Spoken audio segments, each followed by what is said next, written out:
प्रसिद्ध उद्योजक माननीय श्री सोलंकी साहेब यांना विनंती करतो की त्यांनी त्यांचा सगळ्यांचा आवडता विषय सवडीचा विषय बिझनेस म्हणजे उद्योग कसा करावा, उद्योजक कसा बनावा या संदर्भात मार्गदर्शन करावं.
तो इथे एअर कंडिशन नाही आहे, ते एका दृष्टीने ऍडव्हान्टेज आहे. इथे तुम्ही सगळेजण तुमची किस्मत बदलायला आलेला आहात आणि मला खात्री आहे एवढ्या गर्मीमध्ये तुम्ही इथे बसला आहात म्हटलं निश्चितच तुम्हाला तुमचं फ्युचर दिसतंय, तुम्हाला निश्चितच इच्छा आहे की हे उद्योग बाहेर घ्यायची आहे, सगळ्यांच्या पुढे जायचंय, यशस्वी व्हायचंय. तर तुमच्यापैकी किती लोकांची खरोखर मनापासून इच्छा आहे की त्यांना प्रगती करायची, यशस्वी व्हायचं आणि हात वरती करावे? किती लोकांना वाटतं? हो ग्रेट. म्हणजे तुमच्यापैकी मेजॉरिटी सगळ्यांना वाटतंय की यशस्वी व्हायचं. तर यशस्वी व्हायचं हे सगळ्यात पहिल्यांदा कोणती पण गोष्ट अचीव करायची असेल तर सगळ्यात महत्वाचा मुद्दा असा आहे की आपली मनापासून इच्छा पाहिजे की आपल्याला यशस्वी व्हायचं. कारण इच्छा नसेल तर आपण जाऊ शकत नाही. कारण पहिली गोष्टच जरुरी आहे ती याच्या आयुष्यामध्ये कोणती पण गोष्ट काढण्यासाठी ती इच्छा असणं. आता ती इच्छा किती तीव्र आहे त्याच्यावर डिपेंड करतं तुम्ही तिथे पोहोचणार की नाही पोहोचणार.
ब्लू कलर कोणाला पुढे पुढे दिसतोय रंगची पॅन्ट आहे आणखी हो माझं पण ब्लू आहे आणखी पुढे काय दिसतो इकडे ओके आणखी तुम्ही सांगा ब्लू कलर पुढे दिसतो ना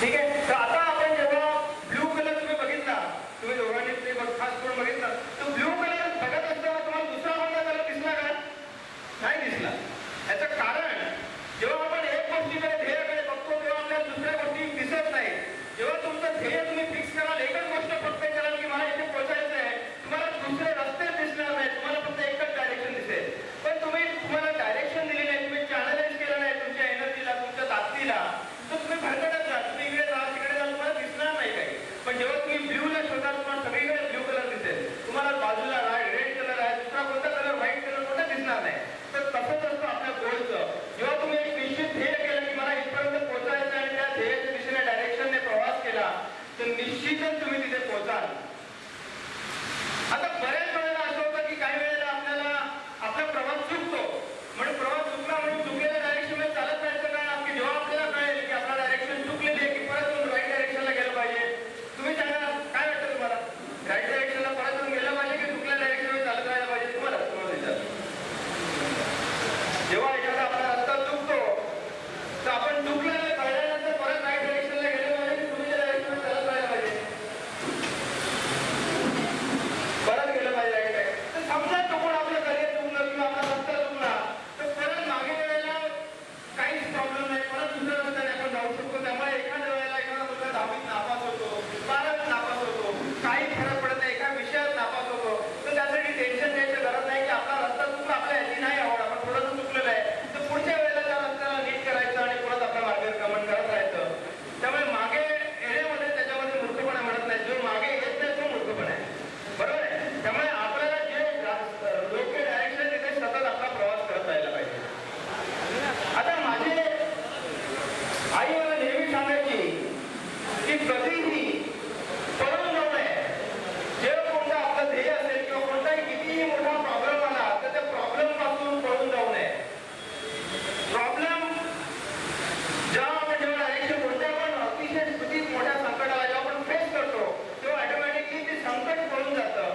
दूर होतं आणि आपल्याला ते संकट सुद्धा संकट वाटत नाही त्यामुळे जे आपलं ध्येय आहे त्याच्या दृष्टीने सतत चालत राहायचं आता माझी गोष्ट मी तुम्हाला 5 ते 10 मिनिटांमध्ये थोडक्यात सांगणार आहे मी कसा व्यवसाय केला ते तर ज्या वेळेला मी शाळेत शिकत आलो जेव्हा मी अभ्यास करायच्या वेळेला अभ्यास केला परंतु ज्या वेळेला आता माझी परिस्थिती गरिबीची होती आणि गरिबीची जेव्हा परिस्थिती असते तेव्हा गरिबीच्या कारणामुळे बऱ्याच वेळा आपला इन्सल्ट होतो बऱ्याच वेळा असं वाटतं बरेच श्रीमंत असतात तर तुम्हाला गरिबीमुळे हिनवतात होतं ना असं किती जणांचं असं आलं की त्यांना इन्सल्ट झालेलं आहे किती इंडायरेक्टली भले ओपनली झाला नसेल समोर त्याचं इंटेन्शन नसेल इन्सल्ट करायचं तरी सुद्धा आपला इन्सल्ट होतो आपल्याला न कळत तर अशा वेळेला जो इन्सल्ट असतो किंवा जेव्हा आपली एक बॉडी जी आहे ही पूर्ण इलेक्ट्रॉनची बनलेली आहे पूर्ण एनर्जीची बनलेली आहे जेव्हा कोणती एनर्जी ब्रेक होते तेव्हा एखादा पार्टिकल ब्रेक होतो तर एनर्जी आणखी एक्झर्ट होते तर जेव्हा जेव्हा इन्सल्ट होतो जेव्हा काही ब्रेक होतो हार्ट ब्रेक होतो तेव्हा ती जी एनर्जी आहे त्या एनर्जीला चांगल्या डायरेक्शन मध्ये डायव्हर्ट करा आणि जसं न्यूक्लिअर बॉम्ब जेव्हा आपण न्यूक्लिअर बॉम्बने विस्फोट पण होऊ शकतो मोठी शहरं उद्ध्वस्त होऊ शकतात परंतु त्याच न्यूक्लिअर एनर्जीने आपण पॉवर प्लांट पण बनवू शकतो त्यामुळे आपल्याला कोणत्या गोष्टीचा राग आला असेल किंवा एखाद्या गोष्टीचा आपला इन्सल्ट झाला असेल तर त्या गोष्टीचा आपल्या पॉझिटिव्ह होण्यासाठी आपण प्रयत्न केला पाहिजे आणि त्याप्रमाणे त्या गोष्टीला आपल्या आपल्या फायद्याची कशी होईल ते बघायला पाहिजे जर कुठून आपला अपमान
ज्यांचं डिप्लोमा एज्युकेशन झालं होतं, जे इंजिनियर आहेत, तर त्यांनी 20 वर्षानंतर 30 वर्षानंतर किती पैसे कमवत आहेत, त्यांचं करिअर काय झालं हे मी अनालाइज केलं. तर मला दिसलं की कोणताही जॉब करून, कोणताही काम करून, म्हणजे नोकरी करून कोणीही मोठा बंगला, मर्सिडीज गाडी फार रेअरली कोणता तरी खूप मोठ्या पोस्टला जाऊन होऊ शकतं, परंतु जनरली हे पॉसिबल नाही. मग त्यावेळी माझ्या लक्षात आलं की व्यवसायाशिवाय तुम्हाला जे स्वप्न आहे तुमची पूर्ण होऊ शकत नाही. मग व्यवसाय करायचा कोणता? आता व्यवसाय करायचा म्हणजे तुमच्यापैकी किती लोकांना वाटतं की व्यवसाय करावा त्यांनी हात वरती करावा? ज्यांना वाटतं की उद्योग करायला पाहिजे, व्यवसाय करायला पाहिजे, त्यांनी प्लीज हात वरती करा. म्हणजे कोणालाच वाटत नाही यशस्वी व्हायचंय, व्यवसाय करायचंय, करा हात वरती. Yes, great. तर ज्यांना ज्यांना निश्चितच वाटतं, बाकीच्यांना मला वाटतं की यशस्वी व्हायचं नाही, त्यांना भरपूर पैसे कमवायचे नाहीयेत, पण मला वाटतं काही लोकांना हात वरती करायला लाज वाटते, त्याच्यामुळे काही लोक करत नाहीत. परंतु जेव्हा पहिली अट आहे की यशस्वी असेल तर पहिली लाज सोडायला पाहिजे. आपल्याला प्रगती करायची असेल, मग व्यवसायामध्ये असेल, नोकरीमध्ये असेल, तर कोणत्याही गोष्टीची लाज बाळगायची नाही. हात वरती करणं तर छोटी गोष्ट आहे, परंतु आणखी कोणतेही काम करायची गरज पडली तर त्याची सुद्धा लाज बाळगता कामा नये. तर मी प्रत्येकाला व्यवसाय करायचं म्हटलं तर पहिल्यांदा मला जेव्हा जे लोक भेटतात त्यांच्या डोक्यात पहिल्यांदा प्रश्न येतो की आमच्याकडे पैसे नाही आहे, आम्हाला भांडवल कोण देणार, आम्हाला बँक कशी देणार, आमच्याकडे काहीच नाही, तर आम्हाला आम्ही व्यवसाय कसा करू? मला तुम्हाला एकच सांगायचं की व्यवसाय करायला कधीही पैसे लागत नाही. सगळ्यात गोष्ट लागते ती तीव्र इच्छाशक्ती. आपली जर इच्छाशक्ती तीव्र असेल तर कोणीही आपल्याला पुढे जाण्यापासून थांबवू शकत नाही. आता पैसे आलेले आहेत, त्यांनी सुद्धा व्यवसाय केलेले आहेत, मला माहिती आहे. ते ज्या डायरेक्शनमध्ये जातात त्या डायरेक्शनमध्ये किती पण प्रॉब्लेम आले तर त्या सगळ्यांना हटवून देतात प्रॉब्लेमला, तर आणि पुढे जातात. तर ज्या वेळेला व्यवसाय करायचा निर्णय घेतला आपल्याला बऱ्याच वेळा असं वाटतं की पैशामुळे व्यवसाय होऊ शकत नाही. तर अतिशय रॉंग आहे. याचं कारण मी तुम्हाला सांगतो. माझ्याकडे मी जे व्यवसाय केला माझ्याकडे काही एक पैसा नव्हता. आता पैसा नसताना व्यवसाय कसा करायचा तर मला एक डोक्यात आलं की कोणकोणते व्यवसाय असतात त्याचा अभ्यास केला. मी इन्स्ट्रुमेंटेशन इंजिनिअरिंग केलं होतं, भले माझी आवड इन्स्ट्रुमेंटेशन इंजिनिअरिंग नव्हती. केल्यानंतर मी कळलं की सर्व्हिस इंडस्ट्री एक आहे, मॅन्युफॅक्चरिंग इंडस्ट्री आहे, मॅनेजमेंट आहे, बऱ्याच व्यवसाय असतात आणि त्याच्यामध्ये ट्रेडिंग इंडस्ट्री आहे. तर मला एक दिसलं की जर मला मॅन्युफॅक्चरिंग करायची असेल तर नॉलेज तर लागेलच, परंतु त्यासाठी भांडवल पण लागेल. मग त्याच्यामध्ये मला सर्व्हिस इंडस्ट्री अशी दिसली की ज्याच्यामध्ये खूप भांडवलाची गरज नसते, नॉलेज मात्र लागतं. मग सर्व्हिस इंडस्ट्री जो व्यवसाय करायचा आहे ते नॉलेज मला कुठून मिळेल? म्हणून जे ऑलरेडी सर्व्हिस प्रोव्हायडर आहेत त्यांच्याकडे मी जॉब केला. आता लोक म्हणतात आपल्याला जो चॉईसचा जॉब आपल्याला कुठे मिळेल, तो चॉईसचा जॉब कसा मिळवायचा त्याची स्टोरी तुम्हाला मी सांगतो. जेव्हा मला जॉब पाहिजे होता मी अशा कोणकोणत्या 4-5 कंपन्यांना हायलाईट केलं की ज्या सर्व्हिस इंडस्ट्रीमध्ये असे काम ते करतायत. तर मी त्या सगळ्यांना ऍप्लिकेशन केलं. ऍप्लिकेशनला कोणीही रिप्लाय देत नाही, कारण की त्यांच्याकडे खूप असंख्य ऍप्लिकेशन येतात. तर ज्या वेळेला ऍप्लिकेशन गेल्यानंतर रिप्लाय आले नाही, मी स्वतः त्यांच्या ऑफिसला अपॉइंटमेंट न घेता गेलो. जेव्हा तुम्ही 1-2 तास त्यांच्याकडे बसता तर निश्चितच माणूस 2 तास 2 मिनिटासाठी 5 मिनिटासाठी बोलवतो. असं मी सगळ्या कंपन्यात गेलो, प्रत्येकाने मला 2-2, 5-5 मिनिटं दिली. त्यातल्या एका कंपनीने मला आठवतं त्यांनी मला सांगितलं 15 दिवसांनी परत ये. आम्हाला कदाचित तेव्हा असेल. मी 15 दिवसांनी परत गेलो आणि त्यावेळेला त्याच्याकडे व्हॅकन्सी नव्हती, परंतु त्यांच्याकडे त्यांचं एक डिस्कशन चालू होतं. आणि त्यावेळेला मला त्या डिस्कशन मध्ये दिसलं की त्यांचा एक प्रोजेक्ट चालू होता. आपल्या महाराष्ट्रामध्ये महाड ही जागा आहे, त्या महाडमध्ये एक प्रोजेक्ट चालू होता आणि त्या प्रोजेक्टमध्ये त्यांना एक सामान अर्जंटली पाठवायचं होतं. ते सामान त्यांना त्या दिवशी गेलं नसतं तर त्यांचं काम अडलेलं होतं आणि तो माणूस जो सामान पोहोचवणार होता तो अचानक काही कारणामुळे येऊ शकला नाही. आणि म्हणून त्यांनी मला त्यांना ते डिस्टर्ब होते. त्यावेळी मी त्यांना सांगितलं सर तुम्ही मला जर अलाउ केलं तर हे सामान तुमचं मी लगेच पोहोचवतो आणि माझं तिथे 15 दिवस तुम्ही काम बघा, तुम्हाला माझं काम आवडलं तुम्ही कंटिन्यू करतो. आणि त्यांना असंही ऑप्शन नव्हतं, त्यांना ते सामान पोहोचवायचं. ते म्हणाले तू लगेच जायला तयार असेल तर मी तुला ते सामान देतो. म्हटलं ठीक आहे, मला फक्त माझी बॅग घ्यावी लागेल. आणि त्यामुळे मी ते माझं त्यांचं सामान घेऊन मी परत महाडला गेलो आणि ते सामान तिथे पोहोचवलं. नंतर तिथे मला अपॉर्च्युनिटी मिळाली. 15 दिवस मी खूप मेहनतीने काम केलं आणि निश्चितच तुम्ही काम कराल तर कोणालाही चांगले काम करणारे माणसं पाहिजे असतात, ते तुम्हाला कंटिन्यू करतात आणि निश्चितच कोणी फुकट काम करून घेत नाही. तुम्ही पैसे सांगितलं भले किती की आमचं फुकट काम करून द्या, तरी लोक तुम्हाला त्याचा जो काही मोबदला असतो तो देतात. तर मला आठवतं की मला पहिले 2 वर्ष मी माझ्या आयुष्यातले सगळ्यात जास्त जे काम केलं असेल ते सुरुवातीचे 2 वर्ष आणि ज्यामध्ये पैशाच्या दृष्टीने मला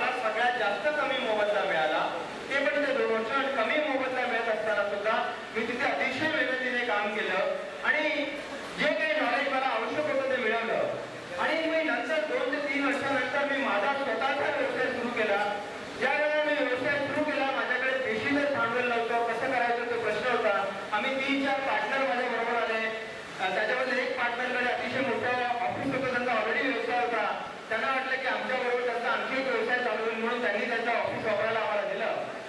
परंतु 4-5 महिने ज्यावेळेला आम्हाला एकही ऑर्डर मिळाली नाही तर त्यावेळेला त्यांनी म्हणाले की आता असं कसं चालेल. आणि त्यावेळेला आणखी जे ज्यांच्या जास्त एक्सपिरियन्स असलेले 2 आमच्या बरोबर पार्टनर होते ते आमची साथ सोडून निघून गेले.